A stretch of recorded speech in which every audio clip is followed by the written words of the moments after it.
Oi, irmãos, irmãs.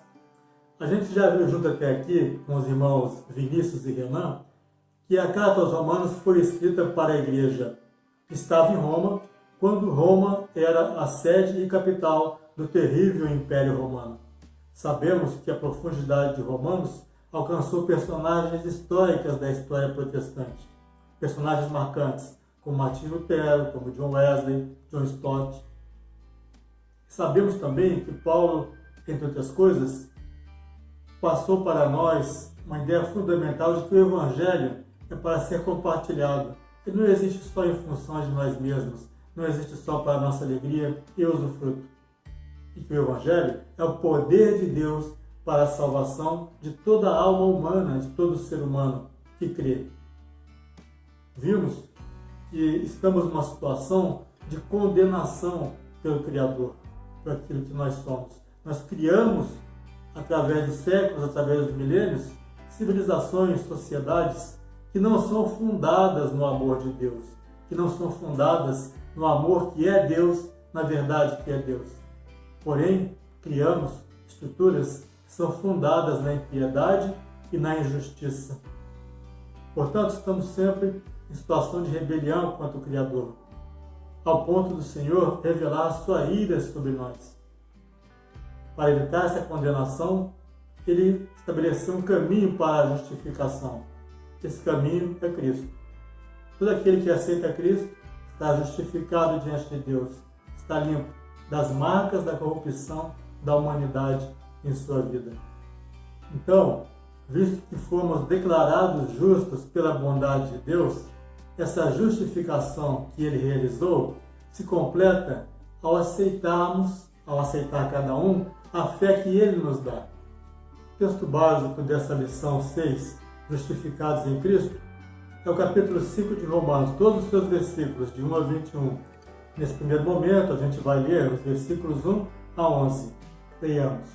Tendo sido, pois, justificados pela fé, temos paz com Deus, por nosso Senhor Jesus Cristo, pelo qual também temos entrada pela fé a esta graça, na qual estamos firmes e nos gloriamos na esperança da glória de Deus.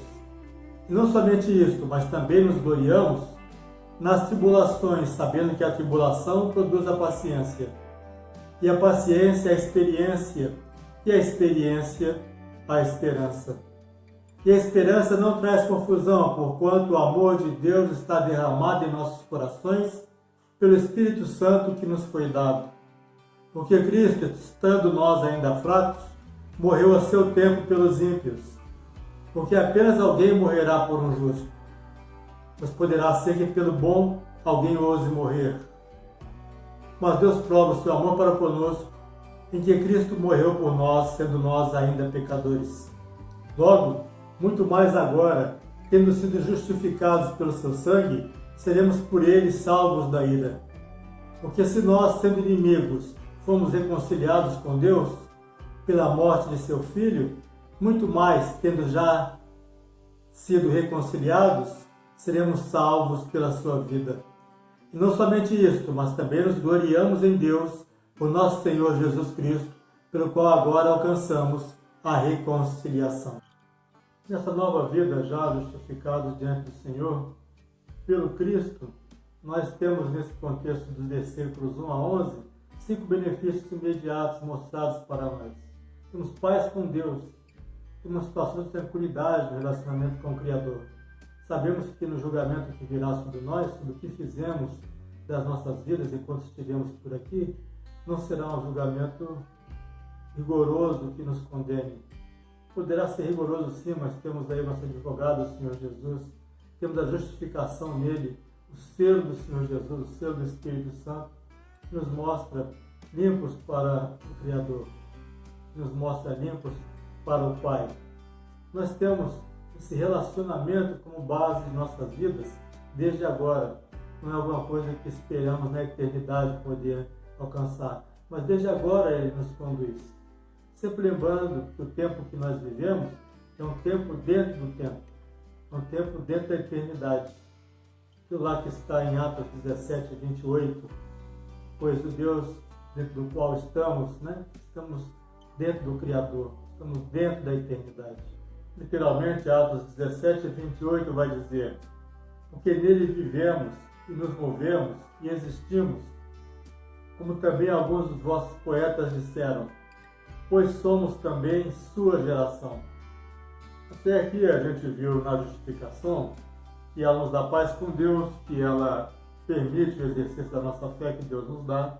Vimos alguns dos seus benefícios, e é importante mencionar que ao vermos a esperança nas tribulações, percebemos, Paulo nos ensina isso em Romanos, que ela pode ser um instrumento de aperfeiçoamento da nossa relação com Deus, da nossa existência focada no Senhor Jesus, na esperança de que Ele atravesse esses períodos conosco, aqui e agora, nos aperfeiçoando para vivermos com Ele na eternidade, mas desde o aqui e agora, onde tudo faz e fará sentido, como diz em 1 Coríntios 13, 12. Porque agora vemos por espelho e enigma, mas então veremos face a face. Agora conheço em parte, mas então conhecerei como também sou conhecido. Porém, nesse tempo de nossa peregrinação, nos movemos pela fé.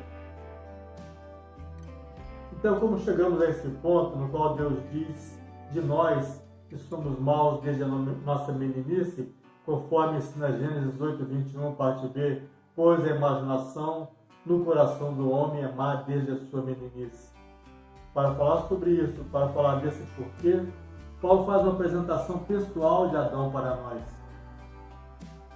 em relação a Jesus. Depois vai contrastar esses dois e, por fim, compará-los. Isso está nos versículos 12 a 21, que nós vamos ler.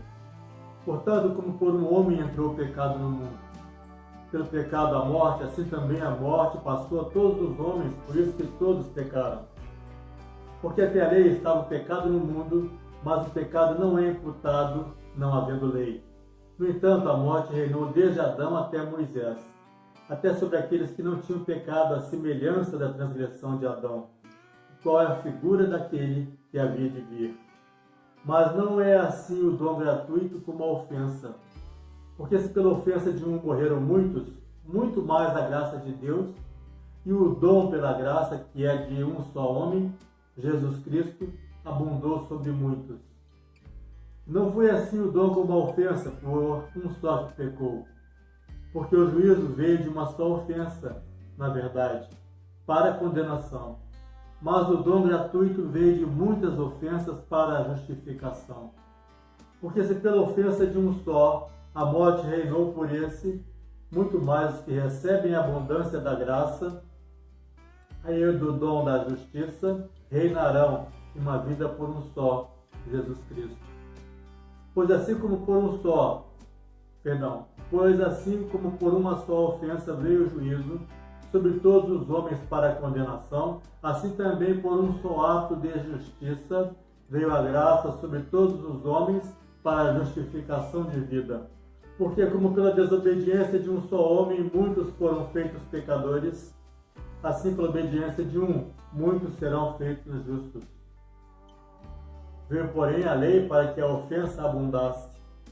Mas onde o pecado abundou, superabundou a graça, para que assim como o pecado reinou na morte, também a graça reinasse pela justiça para a vida eterna. Por Jesus Cristo, nosso Senhor. Sendo que por um, Adão, veio a condenação sobre todos. Por outro, o Senhor Jesus, cumprindo toda a lei para a salvação de todos, recebeu sobre si toda essa condenação acumulada. Vamos imaginar a seguinte situação. Há uns 10 mil anos atrás, mais ou menos, alguém cometeu um crime de dimensão espiritual inimaginável. E por conta disso, sua descendência, sua espécie, passou a multiplicar esses crimes, passou a amplificar essas faltas, a perpetrar sequelas ainda piores, mas ainda inferiores a essa desobediência original. Desobediência que gerou todas as demais.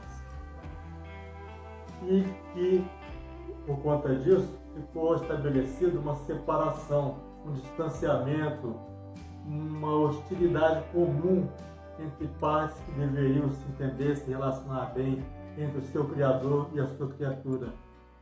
Como solução para isso, o Criador estabeleceu se sacrificasse um cordeiro puro, imaculado, santo, sem mácula. Inclusive, se a gente pensar em termos da lei do Antigo Testamento, esse ritual é uma representação desse sacrifício necessário de um ser humano para a salvação da nação, de todas as nações. Então, na falta de um homem de tal envergadura, um homem santo que não existe e nunca existiu, exceto o próprio Senhor Jesus, é que Deus envia o seu Deus Filho. Deus envia parte de si, que encarna, que usa a sua carne e o seu sangue para receber toda essa maldade, essa perversidade acumulada sobre si, fruto da impiedade, da injustiça e diversos sistemas criados pelo homem até então, e desde então, desde a sua vinda até agora, incapazes de se basear no fundamento de Deus, que é o amor. Mesmo reconhecendo a ação do Espírito Santo para que esse amor se manifeste. Inclusive no princípio constitucional da dignidade da pessoa humana, que é o eixo da nossa Constituição.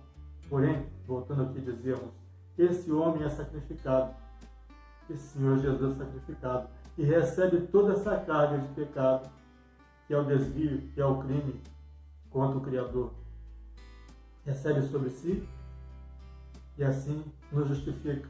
Podemos agora apresentar para Deus: Pai, olha, pagamos aqui a nossa promissória, quitamos a nossa dívida de perversidade contigo, estamos em paz contigo. E é isso que é a justificação. É o selo do Espírito Santo do Senhor Jesus para nos apresentar diante de Deus e vivermos em paz com Ele. Muito bem, agora Jesus, nessa comparação com Adão, percebe que ele fez uma coisa que é muito maior, porque aguentou a carga de tudo aquilo sobre si, para que possamos andar com Deus. Estamos justificados agora. Tem só um porém. Isso é só para quem acredita, para quem crê, para quem tem a fé. Sem a fé no milagre da cruz, o homem, a mulher, o ser humano não tem esperança. Vive para o agora, sem exercer a sua noção de eternidade, um tempo dentro do qual vive o nosso tempo histórico. E cremos, ainda não estamos plenamente lá, nesse corpo, mas esperamos corpos glorificados em espírito. Obrigado, irmãos, obrigado, irmãs. Até a próxima. Lembre-se de usar a máscara de proteção, evitando tocar partes do rosto, possível use luvas. Obrigado.